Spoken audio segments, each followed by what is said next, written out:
There's 104 days of summer vacation, and school comes along just to end it. So the annual problem for our generation is finding a good way to spend it. Like maybe building a rocket, or fighting a mummy, or climbing up the Eiffel Tower, discovering something that doesn't exist, or giving a monkey a shower.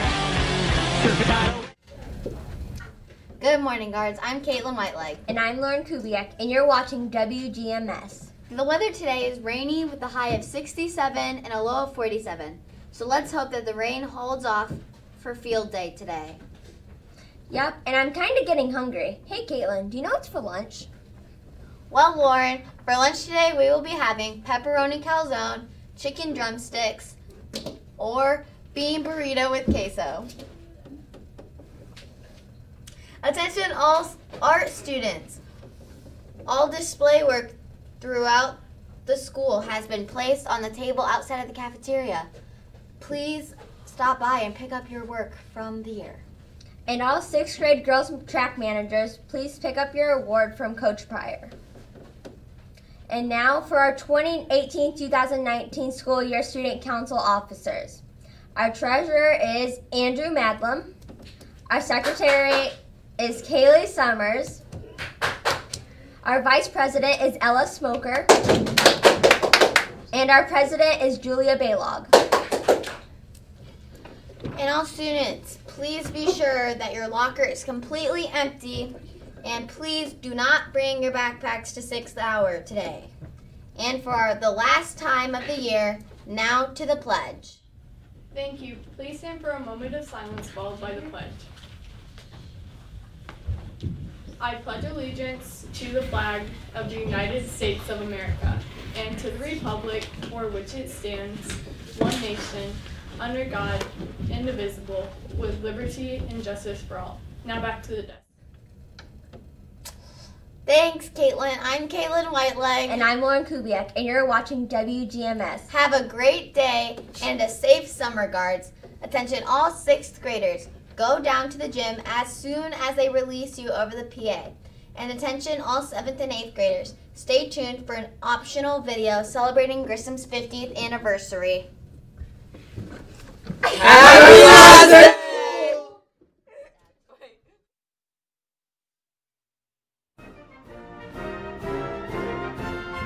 Good morning, guards. I'm Akila Ladick. I'm Morgan Gannon. I'm Lauren Kubiak. And I'm Justin Hollingsworth.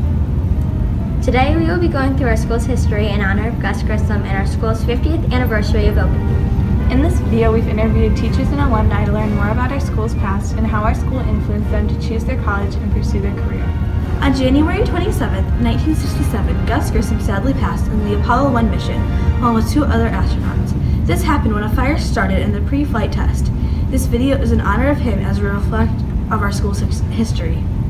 I hope you enjoyed today's video. Now let's see what some of our teachers and alumni have to say about Grissom. Well, I am blessed to say that I've been at Grissom for 37 years. The last 8 years I've been an administrator too. So I've taught over 4,000 students, so it's amazing. I always say that the spirit of Grissom has stayed the same. That Grissom kids have always been giving, caring, really kind. I really enjoy them a lot. So that way I don't think too much has changed because that spirit of Grissom is still I think my favorite memory was not only all the great kids I've taught over the years, but all the great teachers I taught with. You had a lot of young teachers with a lot of neat personalities. And when I was in my early years here, my little girl was diagnosed with cancer, and there was also another teacher here whose son was diagnosed with cancer.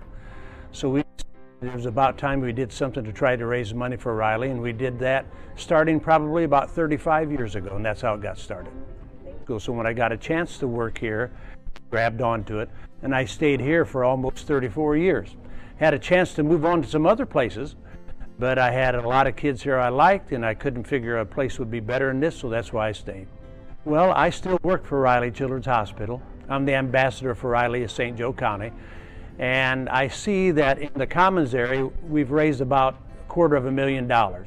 I would like to see it go past $1 million someday, and I think we've got it really started well here, and the kids get into it, and it would. I won't be here in 50 years, but it would sure be nice to see that, wouldn't it?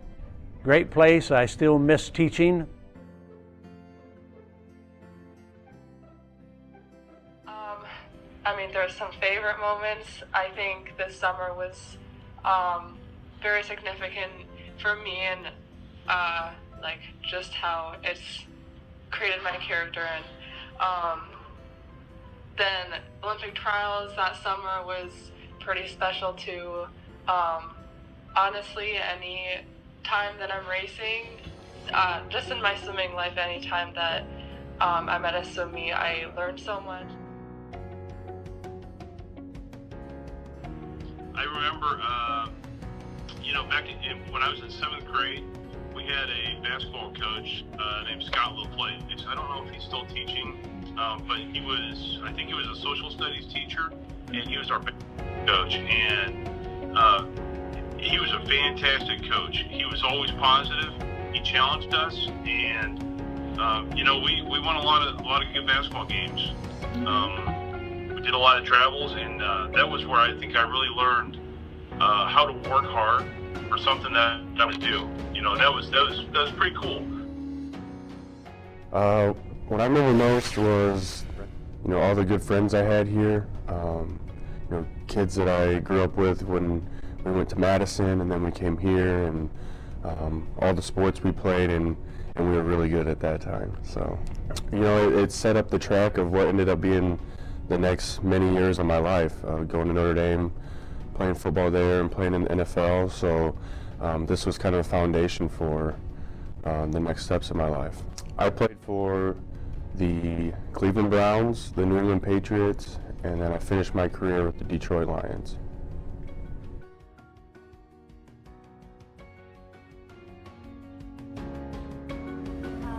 Paul, how did choir influence you?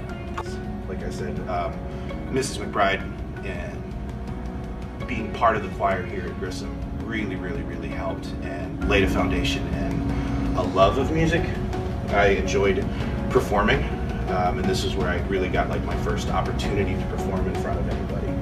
And so I 100% would say yes. Yeah, me too. I back in my day, 7th, 8th, and 9th, and 8th and 9th grade, we did the talent show, and so me and another guy, we did drum solos, and we won each year. You know Kyle? Yeah. So that was my first time ever playing in front of people, so that was great.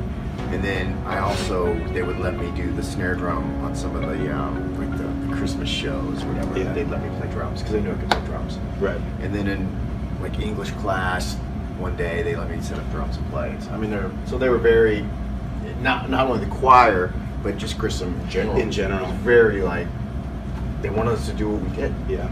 It was really great for that. Helped to push things. Absolutely. We both make music our career. Music has become our career. We have a studio that we work out of, and we do our things for our own band, and we work with other bands, some younger kids, some up and coming ones, to try and help get them sort of on the right track, just like our teachers did. I have been fortunate to obviously play with Paul, but back in the 90s I played with a girl named Faith Hill. She was a country singer. In the early 2000s I played with a girl named Jewel. She was a pop singer. And from 2003 to still, I played with a band called Brooks and Dunn. They're a country singer. Then I started in 2015 with Reba McEntire. So I travel all over the world still, do TV shows and stuff. But I do that probably 50 days a year, and the rest is spent here doing this. Find something that you like that is constructive, and that's really good. Life's about balance, but when you find that thing that you're passionate about and you really want to do, go after it. Yeah, don't let people, people told me I would never do it. But I knew, I just kept doing what I wanted to do. I kept pursuing what I wanted to do, and always be nice to people. Never be to anybody. Always be courteous and nice, even if you don't get along with them, if you don't like the kind of music they like, because we're all here to help each other out. It made my whole childhood, actually. Yeah. This was my favorite place ever. So I'm very proud of being a guardsman. I am too. Keep it up. Happy 50th. Yeah. To another 50. To another 50. So how did Grissom help you with being like a success in the year? How did it like get you ready for like high school, college? Well, it's funny. I think when people are in middle school, they tend to have this thought of, well, the grades don't really count until I get to high school. It's not nearly as important. It's not as big a deal. I don't need to take it as seriously. But it is so important because the things you learn in middle school, not just what you learn in your classes, but the study habits you start developing and everything else are so important for laying that foundation for success in high school and then success in college and then for success after that. So I got a lot of that at Grissom. It was very important. I had some wonderful teachers there. It was a great environment, and I felt that it really laid a groundwork for academic success. It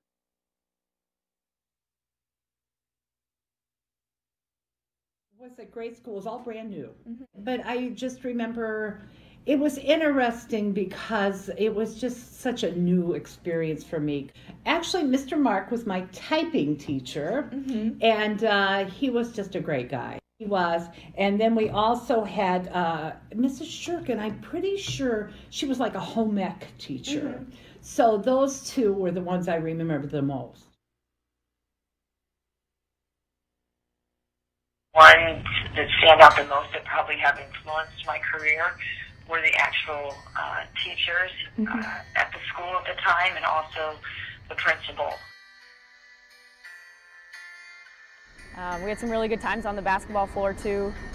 Great team, great teammates, went undefeated. So those are definitely some of my top memories here at Grissom.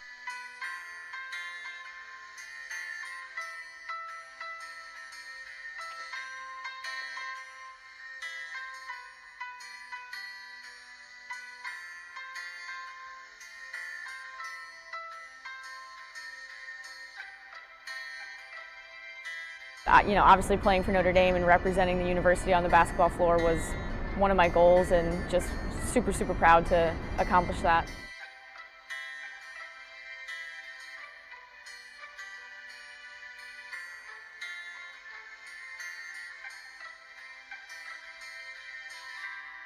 I'm Jim Augustine, and I was here almost 30-some years. And while I was here, I started out as a guidance counselor, and then I coached 3 sports, but I loved history. So I thought, well, if I ever get the opportunity to go in and teach history, social studies, I'm going to do it. So I had that opportunity, and so most of the time I was here, I got to teach social studies, and I love history, so that was perfect for me. I played football, ran track, did wrestling. Mr. Main Speaker and Cal McKay were some of my main coaches. They really influenced a lot in my life and really kind of shaped me into a good person today because of the stuff that they taught me back in wrestling mainly.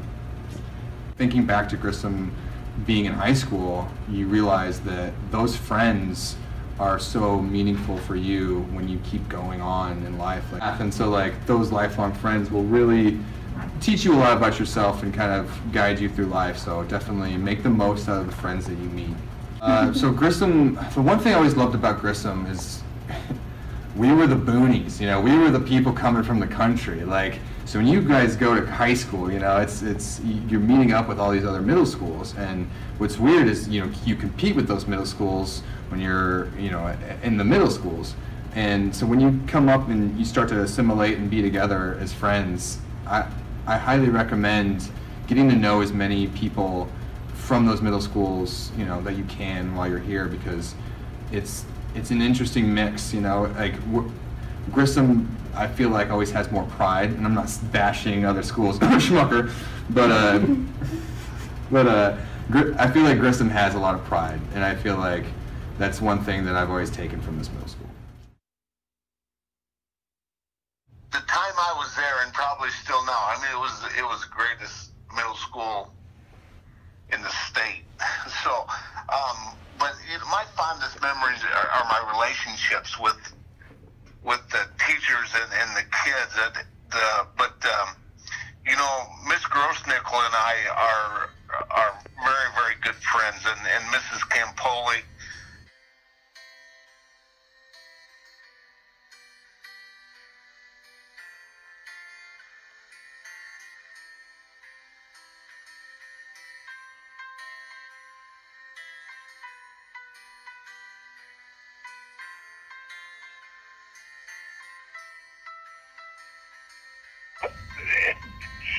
Being able to go there every day, it was such a great place. We had a great staff, great parent support, great, students. Students just responded so well to everything that we did.